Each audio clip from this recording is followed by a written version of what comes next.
Hey YouTube, you have Leonard here.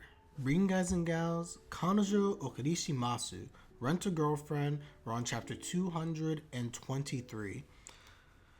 Oh man, so everyone, I'm not gonna lie, this was an amazing chapter. This is arguably one of the better chapters we've gotten in a while. And the big reason for that comes down to the fact that Kazuya finally spoke up. Finally, Kazuya said something. Now, I think the big thing here as I go through the chapter, the most important parts were really the beginning scene with Naogumi and really Naogumi's thought process throughout this whole entire chapter. We start off going through this whole flashback, right? And Naogumi's thinking about how Sayuri at the end of the day never knew too much about the love life of Chizuru. She had never seen a boyfriend of hers before. Chizuru, we know, is very to herself, but she always believed and she looked to Kazuya as someone who has a very good rapport with her. They have a good energy, and it's the first time that she'd ever been introduced to somebody at the end of the day. And I think that speaks volumes again to the fact that even though Chizuru has never admitted it in the story, Kazuya is someone that is special to her, which matters a lot. But it's just kind of sad because when you look at everything from just a pure facts of the situation, you understand why Kibe got upset in this chapter. You understand why Naogumi was feeling the way she did in this chapter. The fact that through all of this, she can look and say like, hey, if I've been fooled, it is what it is. I can accept being fooled. At the end of the day, though, your grandmother who died, she believed in you till the very end. Till the very end. And I don't know, guys. It's just like when she said that, and you look at Chizuru's face, I felt awful for Chizuru throughout this whole entire chapter. Like, Chizuru's getting the brunt of all the criticism. Like, don't get me wrong, Kazuya got punched by Kibe's, and we'll get to that in a second. And he's having mental warfare of himself. But Chizuru's been literally slandered. Her intentions have been completely misunderstood. And it's understandable because the facts of the situation make it look pretty bad. And a lot of what's being said is true. But Chizuru has a story here that's not being told. And she doesn't feel it's appropriate or right. She's probably doesn't have the courage right now to even say anything. Because in her heart of hearts, she probably blames herself for a lot of what has happened, which is fair. Is definitely fair. Her and Kazuya share the brunt of everything that's happening here in terms of like this whole misunderstanding and allowing this lie to drag itself out, both between the family members, but also between themselves. Now, someone in chat actually mentioned this. I'm going back to it quickly. I didn't realize it during the live reaction initially, but if you look at the scene towards like the end of the chapter that I'm going to talk about, basically, Sayuri is not Sayuri. Naogumi is walking away. She looks at Chizuru and she's just like, I guess there's nothing to be done here. And you have a moment where Chizuru's thinking to herself. And what's she thinking about? She's thinking about the confession to Kazuya. She's thinking about how Kazuya said, I have something to say to you. About the conversation not being over yet. And how she ran away. This is the scene that we all looked at and we're just like, man, this is really rough for Kazuya. Like, Kazuya kind of deserves better here because he's trying to actually be open about his feelings. And then I like the fact that in this moment of introspection, she's thinking about this and then she comes back to her grandmother's words. Sayuri says in this flashback that Chizuru's thinking about. That being said, I think there's no one who's a better match for you, referring to Kazuya. And it's just silence, and you can see a level of regret, honestly, coming from Chizuru because of all the stuff that has happened here. It's sad, and it's just a reminder again that from her standpoint, I don't believe for a second that she doesn't think that Kazuya is someone who is not worth being in her life. She's still obviously sorting out her feelings among other things, but I think it's very telling the fact that she thinks back to that moment and she realizes maybe things should have been handled better. Maybe I should have done something different. And it's very telling that she thinks back specifically to the idea of them being a good match as all this is happening. Now, with all of that said, as much as I feel bad for Chizuru, and again, she's complicit in a lot of this, the reason why this is an extremely good chapter for me is because I was getting up to here my frustration level with Kazuya. As I'm reading the chapter, and again, check out my live reaction on Twitch, link in the description box down below, highly recommend that. As I'm reading this chapter, like, I'm frustrated because to me, I put myself in the shoes of Kazuya, and I understand that just because I'd be in a situation doesn't mean Kazuya has to react the same way. Of course I understand that. But I can't fathom a situation where someone who I care about, someone who I like a Chizuru, is getting berated like that. Lies are being twisted. Stories are being shifted to make her look like a bad person, like a villain. And people are attacking her. I can't envision not saying anything. So throughout this chapter, I'm just like, Kazuya, you promised to be there for Chizuru. You promised to protect her. Throughout the whole course of the story, Chizuru has gone out of her way in various situations to stand up for you, to protect you, to assist you. This is your moment when she needs you most, where we know that again, she has that strong exterior, but she's very fragile on the inside. She is very to herself. She doesn't know how to react in these type of situations. This is very personal for her. You have to be the one to speak up, to say something, to defend Chizuru's honor. So as the chapter was going on, I was getting very, very frustrated progressively, because I was just like, Kazuya, I know all this is going through your mind, but I'm just like, what are you doing?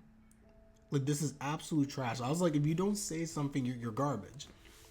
But of course, as I said before, I'm a firm believer in Kazuya, the character progression he has made throughout the story, and I've said this before, Kazuya of old would not have said anything. As you can see, even changed Kazuya is taking him a while. But the fact that he speaks up at the very end of this chapter, I love this quote about how, it's at the end of the chapter basically, that even the smallest butterfly's wings can create like basically a hurricane. Kazuya may feel as if all hope is lost, that his words are insignificant, that he can't do much. But Kazuya, really think about the fact that again, your words alone and showing that support, what it can mean to Chizuru. So whether or not Kibe, Nagomi, your parents, or anybody else, whether or not they actually believe you or not, time is to tell. We have no idea. But you speaking up will have such an impact on Chizuru and defending her, because at the end of the day, you two promised before this trip that you're in it together. That was a discussion. So now this time where Chizuru is being berated, destroyed, and she needs you most, it says something about Kazuya's character in a very positive way, that again, it took him some time, but he's finally speaking up, he's taking the truth, and he's just like, it's not about me. Notice that when the end of the chapter, and I'm just going to go quickly to it, at the very end of the chapter, it's not as if Kazuya is saying like, oh, you know, like, you guys are wrong about me, or like, I didn't do this. It's not about him. He literally says, Mizuhara, she's not like that at all. He's accepted his own fate, but he will not allow the fact that Mizuhara, that Chizuru is going to suffer in the process as well and be slandered. He can deal with his family hating him, he can deal with Kibe hating him, he can deal with all of this stuff, but he needs to make sure that the air is clear with regards to Chizuru, and he's going to speak up. So for me, based on that alone, I think that this is honestly an amazing chapter. Now, doubling back just a little bit, everyone, and again, I have to run soon, but I just want to quickly get into also the fact that with Kibe, you look at Kibe here, and I'm curious actually in the comment section how people feel about the Kibe stuff. I'm not upset with him. I think that the Kibe stuff was very good, because if you're in Kibe's situation as a friend, would you not maybe react the same way? I think that was brilliant. He's over here just like, wait, what about the time on the boat? What about the time we went drinking, she defended you? Like, what about all these moments? This was all an act? This was just all a rental arrangement? And he's like, the ring, how, and it's true by the way, how does a rental girlfriend have your family's ring, something that has such significance? And now what he ended up dropping, which I don't know if I completely missed this, everyone, again, let me know, Twitch chat, YouTube chat, let me know, but he mentions the fact that Nagomi, after the stuff with Sayuri took place where she died, that she was hospitalized. And Kazuya wasn't aware of this. And I'm assuming that we also weren't aware of this. I could be wrong, but I don't recall any of that she ended up hospitalized because she was so distraught, so sad, not knowing what to do for Chizuru at the time where Sayuri died, and this distress hospitalized her. So for Kibe, who, again, in my opinion, a top 5 friend easily, not in this series, but just in general life, like, Kibe is like that guy. The fact that he cares so much about Kazuya and Chizuru and their relationship, he cares so much about his family, Nagomi-san. He's just like, you've betrayed the trust of all these people, myself included. We've defended you. We believed in you. We felt that it wasn't the right time to tell you all this stuff because you were going to handle things your own way. You were going to take care of Chizuru. We trusted in you. And for them right now, it's like things are breaking apart. It's like their trust that they had in Kazuya is just being completely crumpled up. It's like a slap to the face. That's how Kibe is reacting to all this. That's why he has all this anger. That's why he punches Kazuya. Especially because Kazuya, again, was saying absolutely nothing. So silence is pretty much like confirmation. He's just like, so all this is true. And you're not even going to say anything. I fully get where Kuri was coming from here. Sorry, Kibe, not Kuri. Fully get where Kibe was coming from. So I appreciate that punch. I do hope that punch also kind of like woke up Kazi a little bit, and it's just like something needs to be done here. So with that, everyone, those are my thoughts. Just before I leave, let me just look at Twitch chat quickly, make sure I didn't miss anything. Looking at Kira 20, I guess we were heading to a good ending because Kazi is taking a step, and also Chizu realizes that she did nothing wrong, or that she did wrong. Mom exposed the scenario.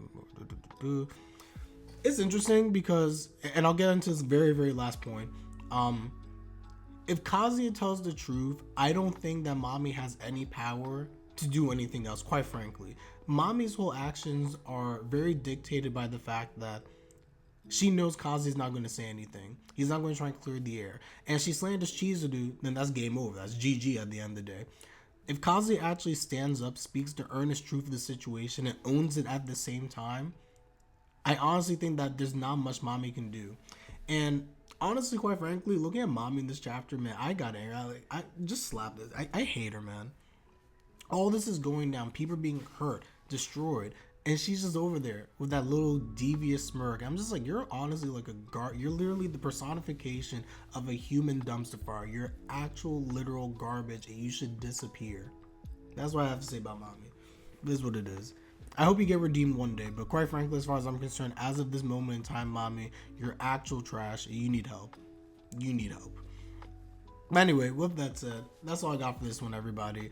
Let me know your thoughts in the comment section down below. Like the video if you like the video. Subscribe if you like my content. Is greatly appreciated, as always.